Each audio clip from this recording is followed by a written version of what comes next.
السلام علیکم۔ فارسی کی کلاس میں آج ہم پڑھیں گے جملے اور کلاس کو وہیں سے شروع کریں گے جہاں کل کی کلاس ہماری ختم ہوئی تھی۔ تو آج ہم پڑھیں گے جملے اور ہمارے پاس ہے لفظ دیکھیں سر انجام۔ سر انجام یہاں پہ فارسی میں اس کا معنی دیا گیا ہے درپایان۔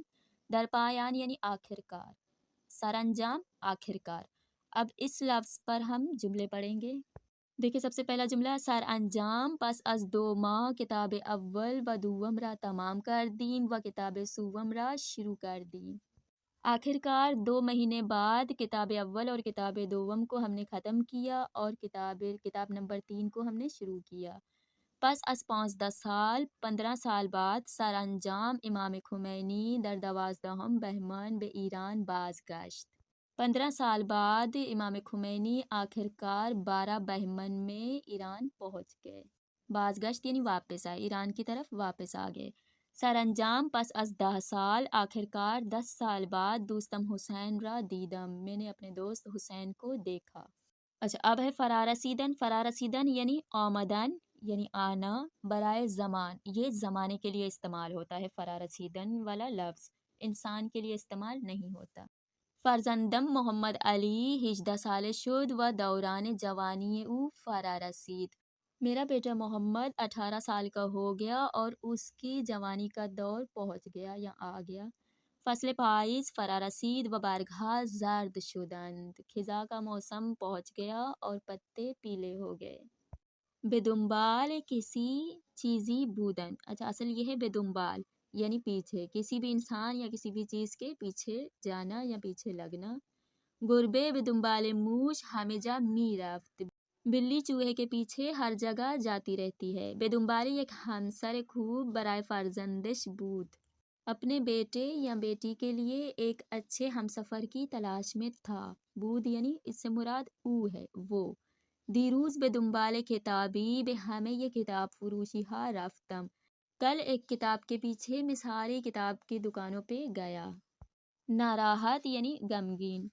مادر حسین بخاطر بیماری فرزندش بسیار ناراحت است، حسین کی ماں اپنے بچے کی بیماری کی وجہ سے بہت غمگین ہے۔ او چون در امتحان قبول نہ شد ناراحت است، وہ کیونکہ امتحان میں پاس نہیں ہوا اس لیے غمگین ہے۔ بخاطر بیماری دوستم ناراحت ہستم، اپنی دوست کی بیماری کی وجہ سے غمگین ہوں۔ کنار، کنار یعنی نزدیک۔ کنار مرکز آموزش زبان یک مسجد است، زبان سیکھنے والی جگہ کے نزدیک ایک مسجد ہے۔ من و خانوادهام، میں اور میری فیملی ہر سال بے کنار دریا می رفتیم، ہر سال دریا کے نزدیک یا دریا گھومنے جاتے تھے۔ کنار تخت خواب من، میرے بیڈ کے نزدیک یک ساعت رومیزی است، ایک الارم ہے۔ ساعت رومیزی یعنی الارم جو میز کے اوپر رکھنے والی گھڑی۔ طرف سمت یعنی اس کی طرف۔ من امروز ساعت 7 صبح به طرف مدرسے آمدم، میں آج صبح کے 7 بجے مدرسے کی طرف آیا تھا۔ مسلمانان در شروع اسلام، مسلمان اسلام کی شروعات میں به طرف مسجد الاقصی نماز می خواندند، مسجد اقصی کی طرف نماز پڑھتے تھے۔ صدا زدن یا صدا کردن یعنی بلانا یا آواز دینا۔ پدرم 2 بار مرا صدا زد، میرے والد نے 2 بار مجھے بلایا یا آواز دی۔ ولی من بیدار نہ شدم، لیکن میں بیدار نہیں ہوا، نہیں جاگ سکا۔ دوستم ہر روز صبح، میرا دوست روزانہ صبح کو برائے نماز مرا صدا می زد، نماز کے لیے مجھے اٹھاتا تھا۔ معلم در کلاس، استاد نے کلاس میں مرا صدا زد، مجھے بلایا، و درس را از من پرسید، اور مجھ سے سبق پوچھا۔ لبخند یا تبسم یعنی مسکرانا۔ امام ہر وقت بچے ہا را می دید، به آنها لبخند می زد، امام سے مراد امام خمینی ہے، جب بھی بچوں کو دیکھتے تھے تو ان سے مسکراتے تھے۔ مادر بزرگم با لبخند حرفهایش را می گفت، میری دادی مسکراتے ہوئے بات کرتی تھی۔ با لبخند صورت انسان زیباتر است، مسکراتے وقت انسان کا چہرہ خوبصورت ہوتا ہے۔ بستری یعنی اسپتال میں داخل۔ حال پدرش خوب نبود، اس کے والد کی طبیعت ٹھیک نہیں تھی۔ او را در بیمارستان بستری کردند، اسے ہاسپٹل میں داخل کر دیا۔ دوستم به خاطر تصادف، میرا دوست ایکسیڈنٹ کی وجہ سے یک ماہ در بیمارستان بستری بود، 1 مہینے تک ہاسپٹل میں داخل تھا، و الان در خانے بستری است، اور آج گھر میں داخل ہے۔ اچھا، گھر میں داخل سے مراد بیڈ ریسٹ پہ ہے۔ گران یعنی دارای قیمت زیاد یعنی مہنگا۔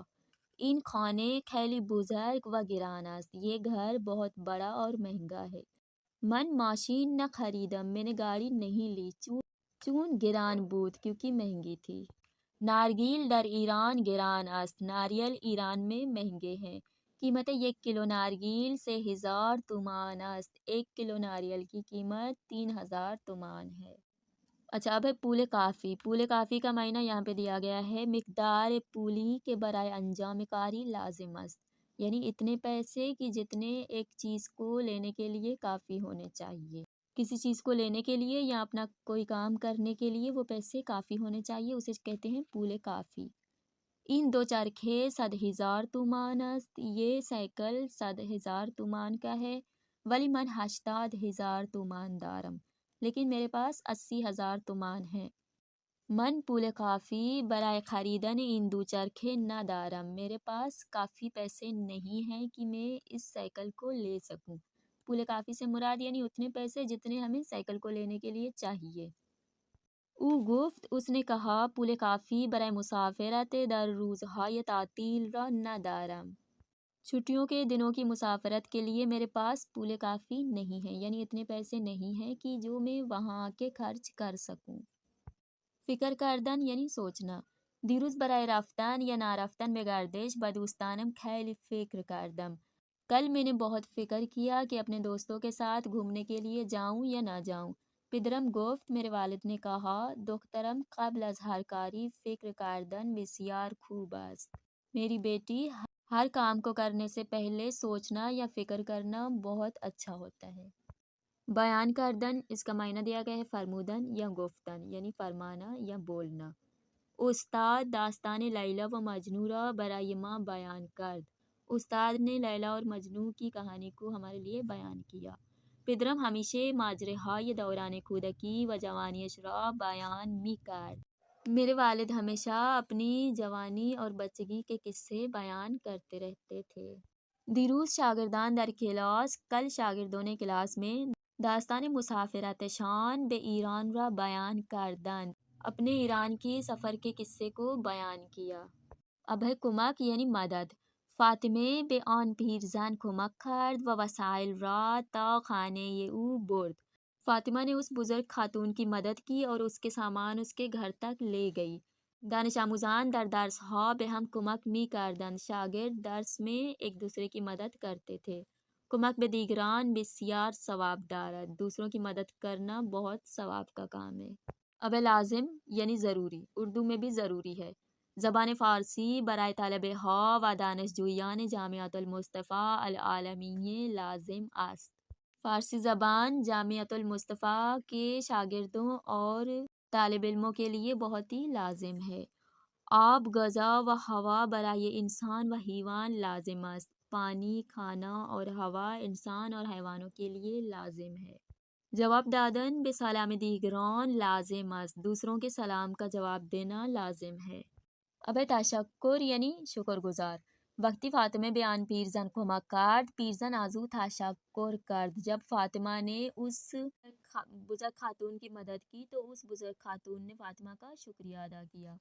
تشکر از خدا، خدا کا شکریہ ادا کرنا انجام دادن کارهای خوب است، اچھے کاموں میں سے ہے، شمار ہوتا ہے۔ متشکرم، دست شما درد نکنه و خیلی ممنون برای تشکر کردن در زبان فارسی استفاده می شوند۔ لفظ متشکرم اور دست شما درد نکنه اور خیلی ممنون، یہ 3 لفظ شکریہ ادا کرنے کے لیے زبان فارسی میں استعمال ہوتے ہیں۔ اچھا، جملے ہم نے پڑھ لیے، اب ہم پڑھیں گے الفاظ مخالف۔ سب سے پہلا لفظ دیکھیں، بسیار۔ بسیار یعنی بہت زیادہ، اس کا مخالف ہے اندک یا کم یعنی کم۔ فراموش کردن یعنی بھلا دینا، به یاد آوردن یاد آنا۔ بیرون رفتن باہر جانا، اس کا مخالف داخل شدن اندر جانا۔ گران مہنگا، اس کا مخالف ہے ارزان سستا۔ پوشیدن پہننا، درآوردن اتارنا،